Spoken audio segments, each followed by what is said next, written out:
నమస్తే, నేను Kavitha. Welcome to ఐ డ్రీమ్. ఈ మధ్య తరచుగా వినిపిస్తున్నటువంటి సమస్యలు అండాశయం, గర్భాశయానికి సంబంధించిన సమస్యలు.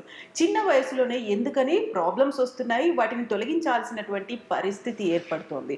దీనికి గల కారణాలేంటి? మనతో పాటుగా ఉన్నారు సీనియర్ గైనకాలజిస్ట్ మంజులా అనగారు గారు. Good afternoon doctor. ఎలా ఉన్నారు? Kavitha, how are you doing?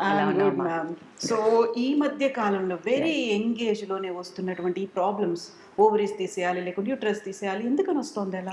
అంటే ఈ మధ్య మనకి అవేర్నెస్ పెరిగింది, అది నేను చెప్తాను. ఇంత ముందు నుంచి కూడా ఇలాగే ఉన్నాయి, but definitely the incidence has increase. And చాలా మంది ఇప్పుడు రిపోర్ట్ చేస్తున్నాం. ఇంత ముందులో మనకి పబ్లిష్ చేసేవాళ్ళం కాదు, వచ్చేవి ట్రీట్ చేసేవి పోయేవి, నంబర్ రిజిస్ట్రీ అట్లా ఉండేది కాదు. సో ఇప్పుడు చాలా రీజన్స్ మనకి ఎక్కువ కనపడటానికి. ఒకటి, డెఫినెట్గా ఇంక్రీజ్ అయ్యాయి, దాంట్లో డౌట్ లేదు. Second, detection rates have increased. ఇంతకుముందు మనం మిస్ కొట్టేవి ఏంటో ఏమయ్యేదో అని. ప్లస్ అవేర్నెస్ పెరగడం వల్ల జనాలు కూడా ముందే వచ్చి టెస్టులు చేయించుకోవటం, ట్రీట్మెంట్ చేయించుకోవటం లాంటివి చేస్తున్నారు. ఫోర్త్, యాజ్ సచ్ మనకి ఇప్పుడు పొల్యూషన్ కానీ ఇవి కానీ ఎక్కువైనప్పుడు అసలు జెనెటిక్గా ఎవరికైనా రీజన్ ఉందంటే, చాలామంది అడిగే క్వశ్చన్ ఏంటంటే, మా తల్లికి ఉంటే నాకు వస్తుందా, నాకు వస్తే నెక్స్ట్ జనరేషన్కి వస్తుందా అని. డెఫినెట్గా ఏదో ప్రతి వ్యాధికి ఏదో జెనెటిక్ ఎలిమెంట్ ఉంటుంది, కానీ ఉన్నంత మాత్రాన వచ్చేలా ఉండదు. కో ఫ్యాక్టర్ కావాలి, అంటే ఏదో ఒకటి స్టిమ్యులేట్ దానికి కలకాలి. ఆ కలికేది ఇప్పుడు ఏమైపోయింది ఈ రోజుల్లో, స్ట్రెస్ కావచ్చు, మనం తినే ఆహారం కావచ్చు, అలవాట్లు కావచ్చు, smoking or alcohol, or it can be the pollution. దానివల్ల ఇవన్నీ ఎండోక్రైన్ డిస్ట్రప్టింగ్ కెమికల్స్ అంటాం, ఇవన్నీ ఎక్కువైపోయినాయి. సో ఎండోక్రైన్స్ అంటే ఏంటి? ఈ గ్రంథులు ఏవైతే ఉంటాయో, అంటే థైరాయిడ్ కావచ్చు, అన్ని హార్మోన్స్ రిలీజ్ చేసేది, ప్యాంక్రియాస్ కావచ్చు, ఓవరీస్ కావచ్చు, ఎడ్రినల్స్ కావచ్చు, ఇవన్నీ పారాథైరాయిడ్, ఇవన్నీ ఎండోక్రైన్స్ అంటాం. సో ఇవన్నిట్లో అవకతవకలు అయిపోవడం వల్లే మనం డయాబెటీస్ ఎక్కువ చూడటం, థైరాయిడ్ ప్రాబ్లమ్స్ ఎక్కువ చూడటం, అవన్నీ ఉన్నాయి. వాటిని మనం యాక్సెప్ట్ చేసేసాం. కానీ ఇప్పుడు అలాగే ఈ ఓవరీస్లో కూడా అంత హార్మోన్స్ అటు ఇటు అవ్వడం వల్ల మనకి పీసీఓఎస్ ఎక్కువైపోవటం, ఈ ఎండోమెట్రియోసిస్ ఎక్కువైపోవటం ఈ ప్లాస్టిక్స్ వల్ల, అలాగే ఇది మన ఫైబ్రాయిడ్స్ ఎక్కువ చూసేయటం, ఈ పీసీఓఎస్ వీటన్నిటి వల్ల ఇంక్రీజ్ ఈస్ట్రోజన్ ఎక్కువై ఈ ఎండోక్రైన్ డిస్ట్రప్టింగ్ కెమికల్స్ వల్ల. Ineffective progesterone, increased estrogen. మనకు ఉండాల్సిన రెండే హార్మోన్స్, ఈస్ట్రోజన్, ప్రొజెస్ట్రాన్, రెండు సమతులంగా ఉండాలి. ఒకటి ఎక్కువ ఉండి ఒకటి తక్కువ ఉంటే దానివల్ల వచ్చే సైడ్ ఎఫెక్ట్స్ ఉంటాయి. ఒకటి రెండు సేమ్ ఉన్నా ఇది పని చేయకపోయినా అది ఎక్కువ ఉన్నట్లు లెక్క. వీటి వల్ల ఏమవుతుందంటే ఎండోమెట్రియల్ క్యాన్సర్స్ ఎక్కువ చూస్తున్నాం. ప్లస్ వీళ్ళు డిలేడ్ మన పెళ్ళిళ్ళు అవ్వటం, పిల్లలు వద్దనుకోవటము, ప్లస్ మనకి పిల్లలు ఏమి ఓసీ పిల్స్ లాంటివి వాడకపోవడం, వీటన్నిటి వల్ల ఓవేరియన్ క్యాన్సర్స్ కూడా ఎక్కువ చూస్తున్నాం మనం. So cancers as such have increased in today's time to 17 to 18%. అంటే 100 మందిలో 17-18 మందికి క్యాన్సర్లు ఉంటున్నాయి. అంటే ఎంత భయంకరమో ఆలోచించాలి. కానీ ఇవన్నిటికీ మూల కారణం ఎక్కువగా మన లైఫ్ స్టైల్స్ చేంజ్ అవుతున్నాయి. పొల్యూషన్ ప్లస్ ఈ dietary changes, stress and then addictions. ఇంత ముందు రోజుల్లో కూడా చిన్నప్పుడు చచ్చిపోయేవాళ్ళు, వాటి కారణాలు వేరే ఉండేవి. అంటే 40 ఏళ్ళకి చచ్చిపోయేవాళ్ళు, 45 చచ్చిపోయేవాళ్ళు, లేదా పురిట్లో చచ్చిపోయేవాళ్ళు, బ్లీడింగ్తో చచ్చిపోయేవాళ్ళు, ఇన్ఫెక్షన్స్తో చచ్చిపోయేవాళ్ళు. ఇప్పుడు ఇన్ఫెక్షన్స్తో చావట్లేదు, క్యాన్సర్స్తోనూ, heart disease, hypertension, diabetes ఇలాంటి వ్యాధులు, లైఫ్ స్టైల్ డిసీజెస్తో చచ్చిపోతున్నాం అంతే. సో ఎక్కువగా హార్మోనల్ ఇంబ్యాలెన్సెస్ అంటున్నారు, ఇది ఏ ఏజ్ నుంచి వస్తుంది, ఎందుకని అంత ఎక్కువ కనిపిస్తుంది అంటారు? Hormonal imbalance can start from the time of menarche it self. అసలు మెనార్కీ అంటే పీరియడ్ స్టార్ట్ అయినప్పుడు ముందు నుంచే ఇంబ్యాలెన్స్ వచ్చేస్తే పీరియడ్సే లేట్ అవ్వచ్చు. సో ఎప్పుడైతే హార్మోన్స్ సెటిల్ అవ్వాలో అప్పటి నుంచి మెనోపాజ్ వరకు కూడా ఏ ఏజ్లో అయినా హార్మోనల్ ఇంబ్యాలెన్స్ రావచ్చు. నేను ఇందాక చెప్పినట్టు కవిత, మనకు ఉండాల్సిన రెండు హార్మోన్స్, మెన్కేమో టెస్టోస్టెరాన్, ఉమెన్కేమో ఈస్ట్రోజన్, ప్రొజెస్టెరాన్. ఓకే, ఈ రెండు హార్మోన్స్ మనం ఆడుకుంటాం, అసలు అన్నీ దేవుడే ఆడుకుంటాడు వీటితో. దాన్ని బట్టి ఓవ్యులేషన్ అవుతుందా, ప్రెగ్నెన్సీ వస్తుందా, పిల్లలు ఉంటారా, అబార్షన్స్ అవుతాయా, అన్నీ డిసైడ్ అవుతాయి. ఇది తక్కువ ప్రొజెస్టెరాన్ తక్కువైతే అబార్షన్ అవుతుంది, ఈస్ట్రోజన్ తక్కువైన రోజు డెలివరీ అవుతుంది. ఈస్ట్రోజన్ ఒకటే ఎక్కువ ఉంటే మనకి ఎండోమెట్రియోసిస్ కానీ, ఫైబ్రాయిడ్స్ కానీ, మనకి అగైన్ ఇంటర్మీడియట్ స్పాటింగ్ హార్మోనల్ ఇంబ్యాలెన్స్తో వచ్చే బ్లీడింగ్ కానీ, ఎండోమెట్రియోసిస్ క్యాన్సర్స్ కానీ ఎక్కువ వస్తాయి. సో ఈ రెండు ఇంబ్యాలెన్స్ అవుతున్నాయి. ఇంబ్యాలెన్స్కి మెయిన్ కారణం ఫస్ట్ కారణం ఈజ్ ఎన్వైరన్మెంటల్ పొల్యూషన్.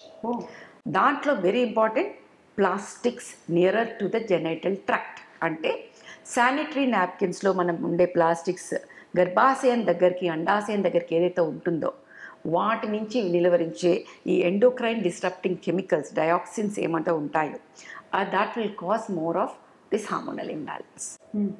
నెక్స్ట్, మనం తినే ఆహారం ఏవైతే మనం గేదె పాలు తాగుతున్నాం, ఆవు పాలు తాగుతున్నాం అనుకుంటాం, కానీ ఏ వ్యాపారికైనా వాళ్ళకి ఎక్కువ డబ్బులు రావాలి అంటే అవి ఎక్కువ పాలు కావాలి, ఎక్కువ పాలు కావాలి ప్రొడక్షన్ అంటే ఆ గేదెలకు కానీ ఆవులకు కానీ ఎక్కువగా ఇంజెక్షన్స్ ఇస్తారు. ఆక్సిటోసిన్ ఇంజెక్షన్స్ కావచ్చు, కొన్ని రకాల స్టీరాయిడ్స్ కావచ్చు, ఏమైనా కావచ్చు, ఈస్ట్రోజన్స్ కావచ్చు, ఇట్లా ఏమైనా ఇస్తారు. అది చికెన్లోకి ఈస్ట్రోజన్ ఇస్తారు టు బికమ్ ఇంత లావు కావడానికి. మరి 1 kg చికెన్ బెటరా, 2 kg చికెన్ బెటరా వాళ్ళు అమ్మాలంటే? సో వాళ్ళ వ్యాపార లాభాల కోసం వాళ్ళు చేసే పనులకి ఈ తెలియకుండా ఇన్అడ్వర్టెంట్గా మనం తినే ఆహారంలో ఎక్కువ ఈస్ట్రోజన్ వెళ్ళిపోతుంది. ప్లస్ జనాలలో కూడా ఒక ఫ్యాడ్ ఉంటుంది, ఏదైనా మంచిదమ్మా అనగానే ఓ తినేస్తారు. ఆయిల్ పుల్లింగ్, ఇంకేదో అట్లాంటివి. సోయా ప్రోటీన్ మంచిది అని ఎవరో అన్న పాపానికి తెగ సోయా ప్రోటీన్ తినేసి పోస్ట్ మెనోపాజల్ బ్లీడింగ్, ఎండోమెట్రియల్ క్యాన్సర్స్తో వచ్చిన వాళ్ళని చూసాం మేము. సో ఏదైనా సరే మితంగా ఎంత తినాలో అంత, moderation is the way to do. ఏదైనా అతి చేస్తే అతి అన్నిటికీ అనర్థదాయకం. అందరికీ జనరలైజ్ చేయడానికి లేదు, పర్టికులర్గా మనకి డిఫరెంట్ బాడీ అనేది ఉంటుంది కదా, అదొకటి ఉంటుంది. ప్లస్ ఏది కూడా అతి చేయకూడదు కదమ్మా, అవసరాన్ని బట్టే ఉండాలి, ఏదైనా మోడరేషన్ ఉండాలి. సో ఇట్లా చేయటం వీటి వల్ల మనకి ఈ ఈస్ట్రోజన్ ఎక్కువయ్యి హార్మోనల్ ఇంబ్యాలెన్స్ అయిపోవడం జరుగుతుంది. అలాగే ఎవరైనా లావు ఉన్నారనుకోండి, ఫ్యాట్ నుంచి కూడా ఈస్ట్రోజన్ వస్తుంది కదా, అది ఇంపార్టెంట్. ఇన్సులిన్ రెసిస్టెన్స్ ఉందనుకోండి, మళ్ళీ మనకి హార్మోన్ల అసమతుల్యత మొదలవుతుంది. సో పీసీఓఎస్ అనేది స్టార్ట్ అయిందే మనకి ఎడ్రినార్కీ టైంలో, అంటే 7th 8th క్లాసుల్లో మనం పెట్టే స్ట్రెస్ వల్ల పిల్లలకి ఎడ్రినల్ అనేది ఉంటుంది కదా, అది ఫ్లైట్ ఆర్ ఫైట్ అంటాం. అంటే మనకి స్టీరాయిడ్స్ అంటాం, అమ్మ నాకు చెయ్యాలి అనే రక్తం ఉడికిపోయింది, ఫైటింగ్ ఇది ఉంటుంది, అదంతా ఎడ్రినల్ నుంచి వచ్చే ఎడ్రినలిన్తో వస్తుంది మనకి. సో నేను అదొక్కటే ప్రొడ్యూస్ చేస్తాను అందు, పక్కనున్న వేరే హార్మోన్స్ కూడా ప్రొడ్యూస్ చేస్తుంది. అవన్నీ మన స్ట్రెస్ కావటం వల్ల అక్కడ అవకతవకలు జరిగి దానివల్ల మనకు వచ్చేది బ్రెయిన్ మీద వెళ్ళి ఎఫెక్ట్ చేస్తుంది. అక్కడి నుంచి వచ్చే హార్మోన్స్ వచ్చి ఓవరీస్ మీద యాక్ట్ చేస్తాయి. సో ఆ ఇంబ్యాలెన్స్ వల్ల ఇక్కడ ఇంబ్యాలెన్స్ అవుతుంది అనమాట. అన్నీ ఇంటర్లింక్డ్, మనం ఏ చేసినా ఇంటర్లింక్డ్. సో ఇప్పుడు మనం శానిటరీ నాప్కిన్స్ గురించి మాట్లాడుకుంటున్నప్పుడు అది దీనికి డైరెక్ట్ గా లింక్ అయ్యింది అనేది అసలు పెద్ద అవగాహన లేదు. ఎంతసేపు ఎన్విరాన్మెంట్ కి ఎఫెక్ట్ పడుతుంది, దాని మీద పడేస్తే అది భూమిలో ఇంకిపోదు, ఇలాంటివి అంటే భూమిలోనే అంత చేసినప్పుడు మన బాడీ ఇంకా మనం టెంపుల్లా చూసుకోవద్దా? మన బాడీకి దగ్గరలో పెట్టుకున్నప్పుడు అక్కడ రిలీజ్ అయ్యే కెమికల్స్ మన బాడీలోకి అబ్జార్బ్ అవుతాయి, దానివల్లే వచ్చే దుష్ప్రయోజనాలు ఏంటి అనేది ఆలోచించాల్సిన అవసరం ఎవరికైనా ఉంది. అర్థమవుతుందా? మనం స్మోకింగ్ చేస్తున్నాము, smoke is injurious to health అని పాపం దాని మీద రాస్తారు వాళ్ళు, అయినా వాడేవాళ్ళు వాడతారు. Alcohol is injurious, we know that. దానికన్నా smoking is very bad. Lung cancers are increasing. Women who don't smoke also increasing lung cancers. అంటే స్మోకింగ్ వల్ల one is passive smoking, one is environment pollution. మళ్ళీ ఇప్పుడు తెలిసింది మనకి. Okay, so ఇవన్నీ మనం గుర్తుపెట్టుకోవాలి కవిత. సో ఇప్పుడు మీరు యూట్రస్ని తీసేయాలి లేకుంటే ఓవరీస్ని తీసేయాలి, ఈ స్టేజ్ దాకా ఎప్పుడు వస్తుంది? ఎందుకని అంత పీక్ దాకా వెళ్ళిపోతున్నాం మనం? సో ఫస్ట్ థింగ్ ఈజ్ డినాయల్లో ఉండకూడదు. ఏమైనా హార్మోనల్ ఇంబ్యాలెన్స్ వచ్చి మనకి ఫస్ట్లోనే మనకి సైన్స్ చూపిస్తాయి, కొంచెంగా ఇర్రెగ్యులర్ పీరియడ్స్ రావటం, అధికంగా రక్తస్రావం అవ్వటము, ప్రెగ్నెన్సీ రాకుండా ఇన్ఫర్టిలిటీలో ఉంటాం, 2-3 నెలల వరకు పీరియడ్స్ రాకుండా, 6 నెలల వరకు కూడా పీరియడ్స్ రాకుండా, మందులు వాడితేనే రావటం, ఇలాంటివన్నీ జరుగుతున్నప్పుడు అది సడన్గా లావ్ అవ్వటం, అబ్నార్మల్ హెయిర్ రావటం, వెంటనే డాక్టర్ దగ్గరికి వెళ్ళి ఏదో జరుగుతుంది కొంచెం ఇవాల్యుయేట్ చేయండి అని ఇవాల్యుయేట్ చేసుకోవాలి. ఇవాల్యుయేట్ చేసుకున్నాక డాక్టర్ ఇది ఉంది అన్నప్పుడు మాకేం లేదు, మేము బాగున్నాము కాదు, accept, don't be in denial. Then ask a doctor ఎలా చేయాలి, ఏం చేస్తే నార్మల్ సమతులతకు వస్తుంది, అండ్ లిసన్ టు దెమ్. నాకు చాలామంది పేషెంట్స్ వస్తారు, వచ్చేసి నాకెందుకు వచ్చి ఉంటుందండి డాక్టర్ గారు అంటారు. కర్ణుడి చావుకి 1,00,000 కారణాలు. సో ఇంబ్యాలెన్స్కి నేను ఇందాక చెప్పినట్టు చాలా రీజన్స్ ఉన్నాయి. మీకెందుకు వచ్చింది అనేది మీకు తెలియాలి, చాలా రీజన్స్ ఉంటాయి, అది కాదు important. Okay, I have PCOS, ఇప్పుడు ఏం చేయమంటారు, అది కనుక్కొని అది చెప్పింది వినాలి. ఇప్పుడు మేము చెప్తాం, అమ్మ ఈ 3 ఇంపార్టెంట్ అని చెప్పాను, మెయిన్ 4 అనుకున్నాం. ఒకటి స్ట్రెస్, డీస్ట్రెస్ చేయించుకోమా, నీకేది హెల్ప్ చేస్తుందో అది. కొంతమందికి మాట్లాడితే వస్తే తగ్గుతుంది, కొంతమందికి డాక్టర్స్తో మాట్లాడితే తగ్గుతుంది, కొంతమంది మందులు వేసుకుని తగ్గుతుంది, కొంతమందికి ఫ్రెండ్స్తో మాట్లాడితే తగ్గుతుంది, కొంతమందికి మ్యూజిక్ వింటే తగ్గుతుంది స్ట్రెస్, కొంతమందికి డాన్స్ చేస్తే వస్తుంది. నీ ఇష్టం, నీకు ఏది కావాలో డీస్ట్రెస్ చేసుకో. సెకండ్, తినే ఆహారంలో కార్బోహైడ్రేట్స్ తక్కువ, ప్రోటీన్స్ ఎక్కువ, ప్లస్ మనం ఈ పురుగుల మందు ఆవి లేకుండా అలాంటివన్నీ జాగ్రత్త పడాలి. బయట నుంచి తినే ఫుడ్ తినడం మానేసి ఈ పాస్చరైజ్డ్ మిల్క్ తాగటము, ఈ బ్రాయిల్డ్ చికెన్ ఇంత ఉండేవి అవి తినకుండా ఇలాంటివన్నీ చేంజ్ చేసుకోమా అంటాం. థర్డ్, ఎక్సర్సైజ్ అంటే ఒకటి గుర్తుపెట్టుకోవాలి, walking and yoga are good for health, for circulation and heart. but not for exercise. They are not called as exercise. Oh. Exercise means where every muscle contracts. అంటే జిమ్ కావచ్చు, cycling కావచ్చు, aerobics కావచ్చు, Zumba కావచ్చు, అలాంటి వాటికి వెళ్ళాలి. Swimming కూడా. Swimming కావచ్చు. నేనేం చెప్తానంటే, మీకు ఎవ్వరికి టైం రాకపోవచ్చు, సిగ్గు అనిపించవచ్చు, అందరి ముందు ఏమైనా చేయాలంటే ఏం పర్లేదు, మీ రూమ్లోకి వెళ్ళండి, తలుపేసుకోండి, ఒక 3-4 టపోరీ సాంగ్స్కి డాన్స్ చేయండి. Every muscle should contract. That is good exercise. Understood my point? Please do that. That will decrease the insulin resistance. And 4th, ఎడిక్షన్స్కి దూరంగా ఉండటం. ఇవి చేస్తే చాలా వరకు ఓవరీస్, యూట్రస్, హార్మోన్స్ అన్ని కంట్రోల్లోకి వచ్చేస్తాయి. ఈ 4. దాని తర్వాత మేము మెడిసిన్స్ పెడతాం depending on what problem you have. Hormonal imbalance అంటే hormones. Diamond only will cut a diamond. నేను హార్మోన్స్ వాడను, నాకు ఇలాగే తగ్గాలి అవ్వదు.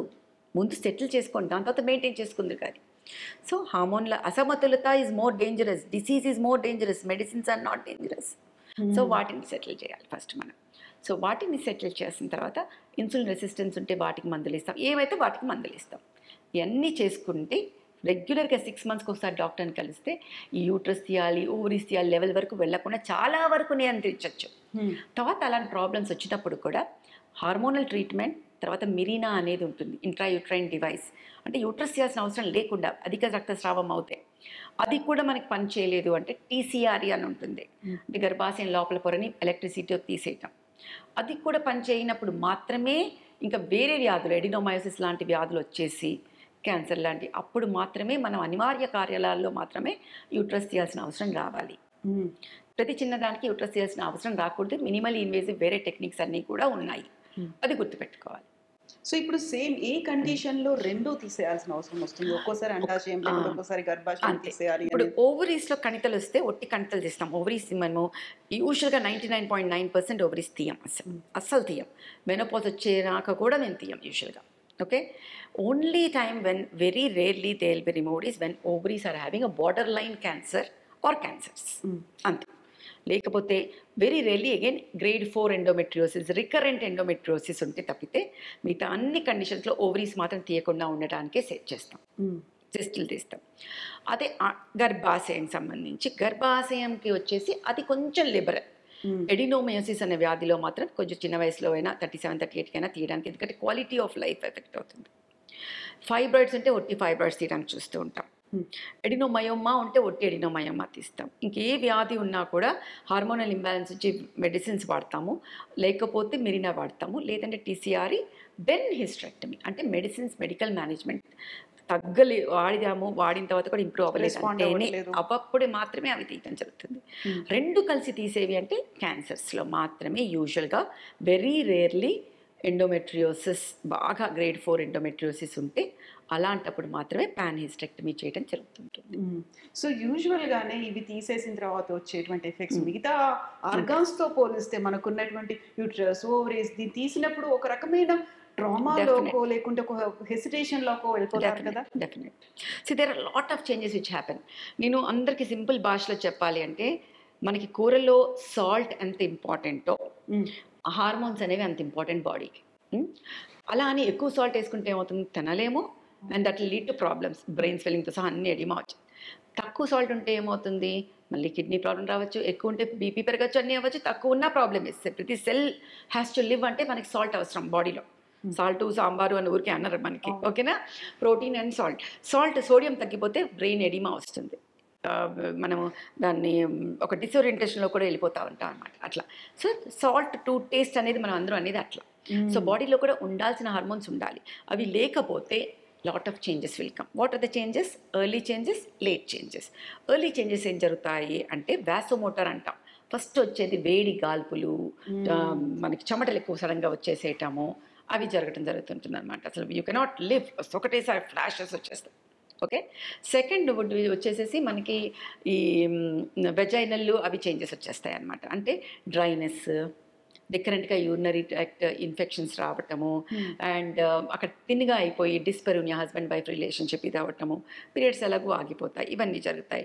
లాస్ట్ సైకలాజికల్ ఇది వచ్చేస్తాయి, ఇరిటేషన్, డిప్రెషన్. అదే టైంలో పిల్లలు వెళ్ళిపోవటం కూడా జరుగుతూ ఉంటుంది. అన్నిటి కలిపి సూపర్ యాడెడ్ అయిపోయి డిప్రెషన్, మూడ్ స్వింగ్స్, వీటన్నిటితో పాటు అదే టైంలో లావ్ అవ్వటం మొదలవుతారు, ఎందుకంటే బేసిక్ మెటబాలిక్ రేట్ తగ్గిపోతుంది కాబట్టి. సో అవి తగ్గిపోయినప్పుడు ఆ లావు will again lead to depression. So ఇవన్నీ కలిసిపోతాయి. లాంగ్ టర్మ్లో మనకి వచ్చేసి bones, heart, brain and cancers, ఈ 4 ఎఫెక్ట్ అవుతాయి. సో బోన్స్ వచ్చేసి వీక్ అవటం మొదలైపోతాయి మెనోపాజ్. సో కాల్షియం వాడాలి. దీనికి చాలా అపోహలు ఉన్నాయి. కాల్షియం వాడితే స్టోన్స్ వచ్చేస్తాయి. స్టోన్స్ రావు. ఎప్పుడు వస్తాయి స్టోన్స్ అంటే, మనము ఒక ఎక్స్పెరిమెంట్ చేయొచ్చు. గోడ మీద ఉన్న సున్నం కూడా కాల్షియమే కదా. అది తీసి ఒక గ్లాస్లో వాటర్లో వేసుకొని కలిపేస్తే కరిగిపోతుంది. ఇంకొంచెం సున్నం వేస్తే కొంచెం కరుగుతుంది. ఇంకొంచెం వేస్తే ఏమవుతుంది, కింద ప్రెసిపిటేట్ అవుతుంది. దానికి ఏం చేయాలి, నీళ్ళు ఎక్కువ వేస్తే కరిగిపోతుంది. సో మనం చేసేదాన్ని ఉల్టా మాట్లాడకూడదు. ఫస్ట్ నీడ్ ఏంటి, 1500 మిలీగ్రామ్ కావాలి మెనోపాజ్ తర్వాత. మనం వాడేది 500 మిలీగ్రామ్, చాలా తక్కువ. సో మిగతా ఆహారంలో తీసుకోవాలి, పాలు, పెరుగు, వాటిలో. ఓకే. సో 500తో స్టోన్స్ రావు. ఇంకా మాకు స్టోన్ వచ్చే టెండెన్సీ ఉంది అనుకునే వాళ్ళు ఎక్కువ వాటర్ తాగండి. ఎంత కావాలో అంతే వస్తుంది. ఎస్, అది మనం గుర్తు పెట్టుకోవాలి. అంతేకాని మీకు కాల్షియం వేసుకోను అంటే కుదరదు. బ్లడ్లో కాల్షియం లెవెల్ ఎప్పుడు నార్మల్ ఉంటుంది. బోన్లోంచి తీసుకొచ్చింది కాల్షియంని బయటికి. సో బోన్స్ వీక్ అయిపోతే ఫ్రాక్చర్స్ అయిపోవటము. మోస్ట్ కామన్ రీజన్ ఈజ్ పెద్దవాళ్ళు బెడ్ రీడన్ అవడానికి, రాత్రులు యూరినరీ ఇన్కాంటినెన్స్ వచ్చేస్తుంది. నాకు చెప్పాను కదా, సడన్గా తమ్మినా తగ్గిన యూరిన్ రావటము, ఇలాంటివన్నీ చూస్తాం మనం. అర్జ్ ఇన్కాంటినెన్స్, అర్జ్ వచ్చింది కదా అని పరిగెత్తడానికి పోయి కాలు జారిగి పడి కాలు ఇరిగి ఆ సర్జరీల్లో చనిపోయిన వాళ్ళు ఉంటారు. సో అన్నీ మనం జాగ్రత్త పడాలి. Prevention is important. Okay. So దాని గురించి అనే ఇప్పుడు మేము చాలా ఈస్థెటిక్ గైనకాలజీ చాలా చేస్తుంటాం. అంటే యూరో గైనకాలజీ అంతా, అక్కడున్న కండరాలని టైట్ చేయడానికి ఎంసెల్లా చైర్ అని ఒక చైర్ ఉంటుంది, అలాంటివి వాడటము. లేజర్స్ అక్కడున్న వాటి టిష్యూని ఇంప్రూవ్, సర్క్యులేషన్ అవి ఇంప్రూవ్ చేయడానికి. థర్మీవాన్ ఆర్ఎఫ్ ట్రీట్మెంట్ చేయటం, దానివల్ల యూరినరీవి తగ్గించటం, ఎక్కువ మందులు కూడా వాడటం, అలాంటివన్నీ చేస్తూ ఉంటాం అన్నమాట. సో ఇలాంటి గైనిక్ ప్రాబ్లం ఏదైనా వచ్చింది, తీసేయాలి ఇంకా యూట్రస్ను, ఓవరీస్ను తీసేయాలి, ఫెమినిటీ పోయినట్టు అన్న ఆ ఫీల్ ఎందుకు ఇంకా ఉంటుంది? ఎందుకంటే హార్మోన్ లేదు కాబట్టి. ఇప్పుడు నేను చెప్పిన రామాయణం అంతా ఎందుకంటే టు ప్రివెంట్ యూ ఫ్రమ్, మనం ఇంకా సగంలో మాట్లాడుకున్నాం, బోన్స్ తర్వాత స్ట్రోక్ రేట్ పెరుగుతుంది, బ్రెయిన్లో స్ట్రోక్ రేట్ పెరుగుతుంది, హార్ట్ అటాక్స్ కూడా పెరుగుతాయి, క్యాన్సర్స్ కూడా పెరుగుతాయి. సో ఇవన్నీ తగ్గాలి అంటే, plus the femininity, the skin, the sexual ఇది లిబిడో అన్నీ పెరగాలంటే ఈస్ట్రోజన్ సరైన సమయంలో ఉండాలి. సో అది తగ్గాలి అంటే సాల్ట్కి సాల్టే రీప్లేస్మెంట్. సో ఇవన్నీ తీసాము అంటే surgical menopause is more strong. So మనం ఈస్ట్రోజన్ రిప్లేస్మెంట్ థెరపీ చేయాలి, హార్మోన్ రిప్లేస్మెంట్ థెరపీ అంటాం. చెప్పాను కదా ఇందాక, సాల్ట్ ఇన్ కర్రీ, మన కూరలో అన్నం లేకపోతే ఏం చేస్తాం, బయట నుంచి చేస్తాం. అలాగా శరీరంలో ఈస్ట్రోజన్ లేకపోతే బయట నుంచి లో డోస్ ఈస్ట్రోజన్ తీసుకుని డాక్టర్స్ పర్యవేక్షణలో ఉంటే ఇవన్నీ కూడా కంట్రోల్లోకి వచ్చేస్తాయి. ఓకే, ఇవన్నీ కూడా కావట్లేదు, దేనికి రెస్పాండ్ అవ్వట్లేదు, బియాండ్ కంట్రోల్ ఉంది అనుకున్నప్పుడు మాత్రమే యుల్ గో ఫర్ తీసేయాలి అని. తీసిన తర్వాత హార్మోన్ డెఫిషియన్సీకి హార్మోన్ రిప్లేస్మెంట్ ఇవ్వాలి అని చెప్తున్నాను. తీసిన తర్వాత కూడా, ఇప్పుడు తీసిన తర్వాత మొత్తం తీసేస్తే జీరో అయిపోతుంది కదా. నేను చెప్పాను, ఎక్కువ ఉన్న ప్రాబ్లమే, తక్కువ ఉన్న ప్రాబ్లమే. Salt to taste. So low dose hormone replacement therapy అవసరం ఉంటుంది. ఇప్పటికీ కూడా తీసేసిన తర్వాత వచ్చేటువంటి అపోహలు చాలా ఉన్నాయి కదా, సడన్ గా వాళ్ళు డౌన్ అయిపోతారు, లేకపోతే విపరీతమైన, అవన్నీ తగ్గాలంటేనే హార్మోన్ రిప్లేస్మెంట్ అవసరం. సో హార్మోన్స్ అంటే భయపడటం మానేసి వాటితో మనం చెడు కూడా ఆడుకోవడం నేర్చుకోవాలి. ఎలాగా కంట్రోల్లో పెట్టుకుని డాక్టర్ల పర్యవేక్షణలో క్వాలిటీ ఆఫ్ లైఫ్ని ఇంప్రూవ్ చేసుకోవాలో నేర్చుకోవాలి. సో వీటితో పాటు వచ్చే అదర్ సమస్యలు ఉన్నాయి, బట్ వీటికి కూడా మీరన్నట్టుగా హార్మోన్స్ ఇవ్వాల్సిన పర్లేదు, ఆల్టర్నేట్స్ ఏవో ఉన్నాయి మనకు ఉన్నటువంటి ఆయుర్వేదంలో, మెడిసిన్స్, ఆకులు, మందులు, ఇలాంటివి. వాటి గురించి మాకు ఎక్కువ తెలియదు కాబట్టి మేము ఎక్కువ చెప్పలేము, ఎందుకంటే really don't know anything about ఆయుర్వేదం. ఏవి ఒక్కొక్కరికి ఒక్కొక్కటి పనిచేస్తాయి. వాళ్ళకి యాక్యుపంక్చర్ పనిచేస్తుంది కొంతమందికి ఇంకేవో, whatever suits them, do all that alternative. మేము కూడా ఫస్ట్ వెంటనే హార్మోన్స్లోకి వెళ్ళిపోము. వాళ్ళు చెప్పే సిమ్టమ్స్ బట్టి ఇప్పుడు నేను నాకు చెప్పా, వేడి గాల్పులు వచ్చేస్తాయి, ఇవి చేస్తాయి, వాటికి మేము వేరే ట్యాబ్లెట్స్ ఇస్తాం. ఓకే, డిప్రెషన్స్ ఉంటే వాటికి వేరే ట్యాబ్లెట్స్ ఇస్తాం. అలాగే మనకి ఇప్పుడు ఇంత కాల్షియం, బోన్స్కి కాల్షియం ఇస్తాం.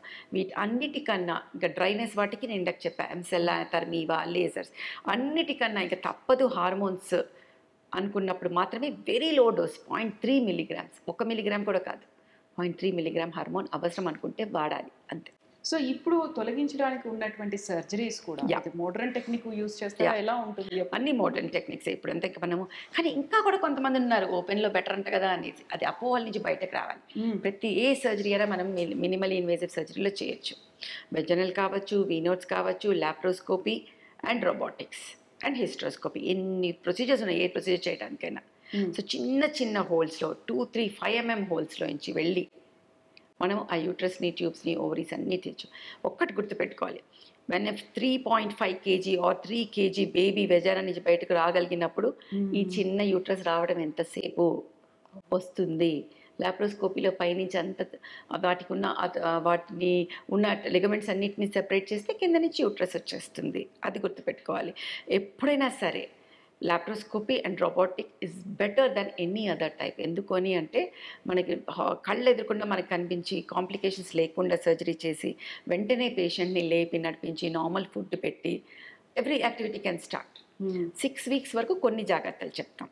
హస్బెండ్ వైఫ్ దూరం ఉండటం, బరువులు 10 kgs కన్నా ఎక్కువ ఉండకుండా ఉండటం, విగరస్గా ఎక్సర్సైజ్ చేయకుండా ఉండటం. మిగతావన్నీ కింద కూర్చోవచ్చు, పైకి ఎక్కచ్చు, మెట్లు ఎక్కచ్చు, షాపింగ్కి వెళ్ళొచ్చు, సినిమాకి వెళ్ళొచ్చు, తినచ్చు, అన్నీ చేసుకోవచ్చు. అది గుర్తుపెట్టుకోవాలి. Any given day it's minimal invasive surgery. So ఇప్పుడున్న జనరేషన్ కాకపోయినప్పటికీ ఓల్డ్ జనరేషన్ ఇంట్లో ఉన్న అమ్మమ్మలు, అత్తేలు, అమ్మలు అయ్యో తీసేస్తున్నారా ఒక ఫీల్ ఎందుకు అలా వస్తుంది? ఒక సింపతి లాగా. అవసరం ఉంటేనే తీయాలి అనేది మాత్రం కరెక్ట్. అనవసరంగా తీయించుకోకూడదు అనేది కరెక్ట్ ఫస్ట్. ఇంకా వేరే టెక్నిక్స్ అన్నీ పని చేయనప్పుడు మాత్రమే మనం తీస్తాం. అది గుర్తుపెట్టుకోవాలి. కుదిరినంత వరకు 40 ఏళ్ల వరకు తీయం. 40 ఏళ్ళ తర్వాతే మెనోపాజల్ దగ్గర ఉన్నప్పుడే తీయటానికి గురించి ఆలోచిస్తాం. 45 కన్నా ఎక్కువ ఉండి ఈ వ్యాధులు ఉన్నప్పుడు 40 to 45 డెఫినెట్గా మనం వేరే ఆల్టర్నేటివ్ టెక్నిక్స్ ట్రై చేస్తాం. లెస్ దెన్ 40 డెఫినెట్గా అవి మాత్రమే ట్రై చేస్తాం. అర్థమవుతుంది కదా? సో ఇలా చేసినప్పుడు మనం చాలా వరకు సైడ్ ఎఫెక్ట్స్ ఏమీ లేకుండా మనం ఈ శస్త్రచికిత్సను సరిగ్గా చేసుకోవచ్చు, హార్మోన్ ఇంబ్యాలెన్స్ని మనం కరెక్ట్ చేసుకోవచ్చు. Yes doctor, thank you so much doctor. మనం మాట్లాడుకోవాల్సినవి చాలా ఉన్నాయి, ఎందుకంటే బోల్డ్ అన్ని టాపిక్స్, బోల్డ్ అన్ని సమస్యలు రోజు రోజుకు బయటకు వస్తున్నాయి కాబట్టి. Thank you Kavitha, it's always a pleasure talking to you. Thank you so much doctor.